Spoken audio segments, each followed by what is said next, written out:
ത്രിയേക ദൈവത്തിന് സ്തുതി. എല്ലാവർക്കും ഹെർമിറ്റ്സ് ടോക്സിലേക്ക് സ്വാഗതം. 2020 ബില്ലി എന്ന വിശ്വസ്തനും വാത്സല്യവുമുള്ള നായ ഇൻ്റർനെറ്റിലെ താരമായി മാറി. അവൻ്റെ ഉടമസ്ഥനായ റസൽ തൻ്റെ കണ്ണങ്കാലിലുണ്ടായ പൊട്ടലിനെ തുടർന്ന് ഒരു ക്രച്ചസിൻ്റെ സഹായത്തോടെയാണ് നടന്നിരുന്നത്. പെട്ടെന്ന് തന്നെ ഈ നായ്ക്കുട്ടിയും മുടന്തി നടക്കുവാനായിട്ട് തുടങ്ങി. റസൽ അവനെ ഒരു മൃഗഡോക്ടറുടെ അടുക്കൽ കൊണ്ടുപോയി. ഡോക്ടർ പരിശോധിച്ചു. എന്നിട്ട് റസലിനോട് പറഞ്ഞു, നായ്ക്കുട്ടിക്ക് യാതൊരു കുഴപ്പവും ഇല്ല.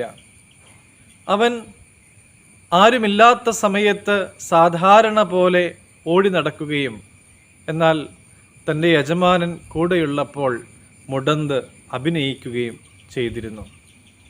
ഒരു നായയ്ക്ക് പ്രകടിപ്പിക്കുവാൻ കഴിയുന്ന ഏറ്റവും ഉത്തമമായ താദാത്മ്യം പ്രാപിക്കലായിരുന്നു അത്. റോമർ 13 8 തിരുവചനത്തിൽ അപ്പോസ്തലൻ പറയുന്നു, അന്യോന്യം സ്നേഹിക്കുന്നതല്ലാതെ ആരോടും ഒന്നും കടംപെട്ടിരിക്കരുത്. ഇതിൻ്റെ അർത്ഥം എന്താണ്? മറ്റുള്ളവരോട് ചേർന്ന് നടക്കണം എന്നാണ് ഇവിടെ അർത്ഥമാക്കുന്നത്. ഒരാൾ തകർന്നിരിക്കുമ്പോൾ അയാളെ ശരിയാക്കുവാനായിട്ട് ശ്രമിക്കാതെ അയാളെ ചേർത്ത് പിടിക്കാനും അയാളെ സ്നേഹിക്കുവാനുമൊക്കെ നമുക്ക് സാധിക്കണം.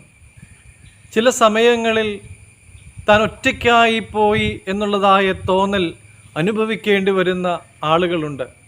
അവർക്ക് നിങ്ങൾ ഒറ്റയ്ക്കല്ല, ഞങ്ങൾ കൂടെയുണ്ട് എന്നുള്ളതായ ഒരു ഉറപ്പ് കൊടുക്കുവാനായാൽ അതാണ് ഏറ്റവും ഉത്തമമായ മാതൃക.